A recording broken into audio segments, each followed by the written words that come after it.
अस्सलाम वालेकुम। आज की इस प्रेजेंटेशन का टॉपिक बैंकर्स एल्गोरिथम है, जिस पर प्रेजेंटेशन दे रहे हैं अब्दुल समद, नुमान ताहिर और शर्जील खान। इस एल्गोरिथम को हम बैंकर्स एल्गोरिथम इसलिए कहते हैं क्योंकि ये बैंकिंग सिस्टम में इस्तेमाल होता है। इसके अलावा इसको डेडलॉक अवॉइडेंस और डिटेक्शन एल्गोरिथम भी कहा जाता है, क्योंकि ये आने वाले डेडलॉक्स को अवॉइड करता है और डिटेक्ट भी करता है। इस एल्गोरिथम में सिस्टम को हम पहले से ही तमाम इन्फॉर्मेशन देते हैं और इसे बताते हैं कि कितने प्रोसेस आने हैं, कौन से प्रोसेस किस रिसोर्स की रिक्वेस्ट करेंगे और कितने रिसोर्स की रिक्वेस्ट करेंगे। मतलब कि इस सिस्टम में पहले से तमाम इन्फॉर्मेशन देनी पड़ती है ताकि सिस्टम उसके मुताबिक परफॉर्म करे और वो डिसाइड करे कि कौन से प्रोसेस को चलाना है और किसको रोकना है।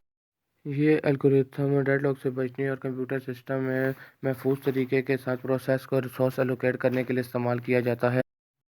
इस एल्गोरिथम में एस स्टेट यानी कि सेफ स्टेट या फैसला करने से पहले तमाम मुमकिना टेस्टों और सरगर्मियों का जायज़ा लेता है कि आया हर प्रोसेस के लिए एलोकेशन की इजाज़त देनी चाहिए या नहीं।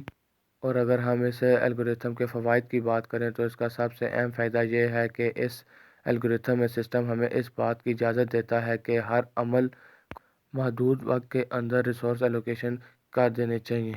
और दूसरा, इस एल्गोरिथम में कोई प्रीएम्पशन शराइत नहीं है और ये एल्गोरिथम हमें म्यूचुअल एक्सक्लूजन की इजाज़त भी देता है, यानी कि बायमी अखराज की इजाज़त भी देता है।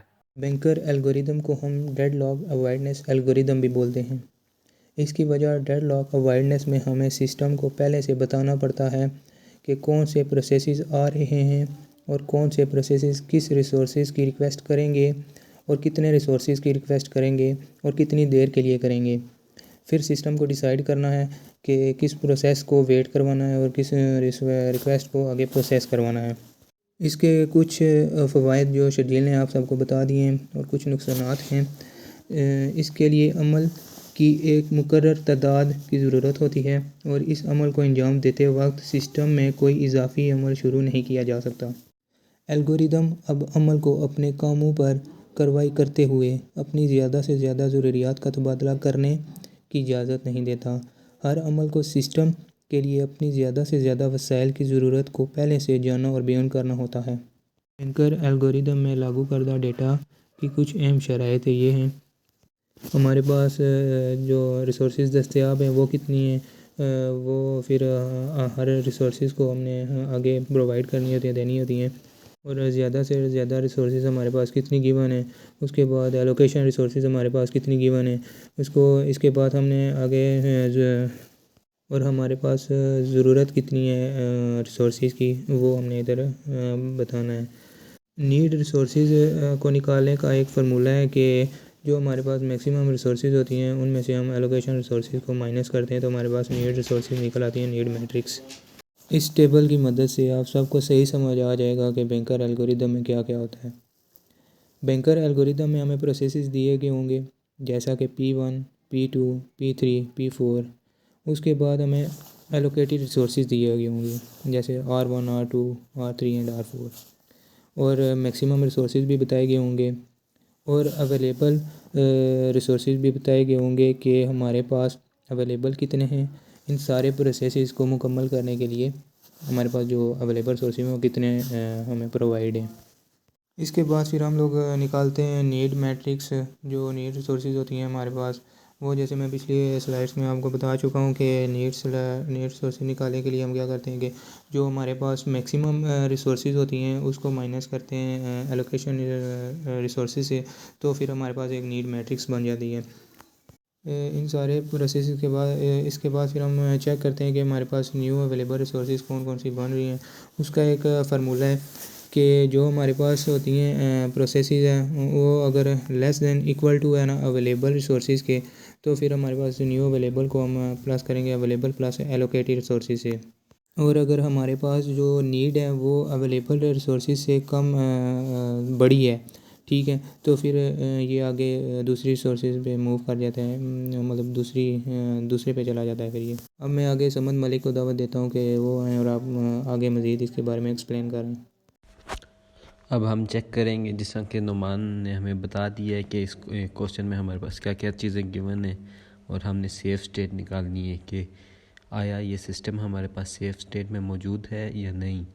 तो बैंकर्स एल्गोरिदम को इस्तेमाल करते हुए हम इसकी सेफ़ स्टेट मालूम करेंगे। सबसे पहले हम चेक करेंगे हमारे पास अवेलेबल रिसोर्सेज कितने हैं।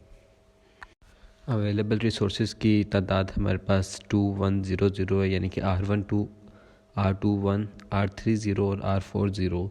अब इसे हम 2100 की फॉर्म में ही पढ़ेंगे। आइट्रेशन नंबर 1 हम फर्स्ट आइट्रेशन के अंदर हम चेक करेंगे P1 से लेके P5 तक के कौन कौन सा प्रोसेस हमारे पास सेफ स्टेट में आता है और कौन सा नहीं आता। P1 के लिए हम चेक करते हैं सबसे पहले, तो उसको चेक करने का हमें फार्मूला पता है कि उसकी जो नीड है, P1 की जो नीड है वो अवेलेबल से कम होनी चाहिए या इक्वल होनी चाहिए।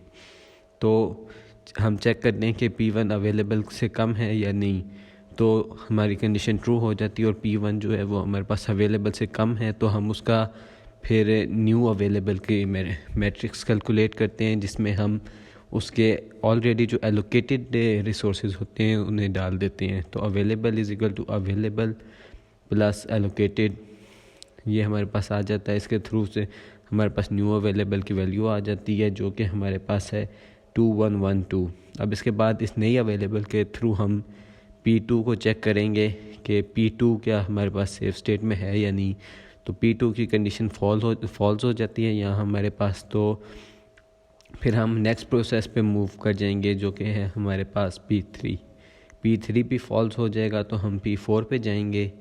P4 को जब हम चेक करेंगे तो P4 की जो नीड है वो अवेलेबल से कम है, तो वो ट्रू हो जाएगा। तो फिर इसके लिए भी हम न्यू अवेलेबल की मैट्रिक्स कैलकुलेट करेंगे, जो फार्मूला हमें पता है। इसमें न्यू अवेलेबल आ जाएगा हमारे पास 4466। और फिर इसके बाद हम P5 के लिए चेक करेंगे। P5 भी अपनी कंडीशन पे पूरा उतरेगा और उसकी, क्योंकि उसकी P5 की जो नीड है वो अवेलेबल से कम है, तो हम उसका न्यू अवेलेबल कैलकुलेट कर लेंगे। इसके बाद फिर एक आइट्रेशन हमारी पूरी मुकम्मल हो गई है, जिसमें हम P1 से P5 तक आए हैं, जिसमें हमें अपने 3 प्रोसेसेस ऐसे मिल गए हैं जो सेफ स्टेट में हैं। और अब जो आइट्रेशन नंबर 2 पे हम आएंगे, तो यहाँ पे हम दोबारा से जो हमारे प्रोसेसेस रह गए थे पहले, उनको चेक करेंगे कि उनमें से कौन सा सेफ स्टेट में है और कौन सा नहीं है। तो जैसे ही हम P2 को चेक करते हैं तो इस दफ़ा P2 की कंडीशन ट्रू हो जाएगी और P2 के भी जो एलोकेटेड रिसोर्सेज हैं वो हमारे अवेलेबल में ऐड हो जाएंगे। तो अब हमारे पास बस एक ही रह गया है P3, और P3 को जब हम इवेलुएट करते हैं तो P3 भी हमारा ट्रू रिटर्न कर देगा, जिसके थ्रू हमें ये पता चल जाता है कि ये भी सेफ स्टेट में हो गया है। तो इस तरह हमारे पास सारा सीक्वेंस आ गया है कि कौन से प्रोसेसेस सेफ स्टेट में हैं और कौन से प्रोसेसेस सेफ स्टेट में नहीं हैं। तो इस क्वेश्चन के अंदर हमारे पास सारे प्रोसेसेस सेफ स्टेट में थे और उनका सेफ सीक्वेंस जो बना है हमारे पास वो है P1 सबसे पहले एग्जीक्यूट होगा, फिर उसके बाद P4 एग्जीक्यूट होगा, फिर P5 एग्जीक्यूट होगा, फिर उसके बाद P2 एग्जीक्यूट होगा, फिर सबसे एंड पे P3 एग्जीक्यूट होगा। इस सीक्वेंस में अगर ये सारे प्रोसेसेस एग्जीक्यूट होंगे तो ये डेडलॉक से बच सकते हैं, नहीं तो फिर इन पे डेडलॉक आ सकता है। डेडलॉक अवॉइड करने का सिर्फ यही एक सीक्वेंस है अकॉर्डिंग टू बैंकर्स एल्गोरिथम। ये था बैंकर्स एल्गोरिथम। अब अगर किसी का कोई सवाल है तो वो हमसे पूछ सकता है, नहीं तो आपकी अटेंशन के लिए बहुत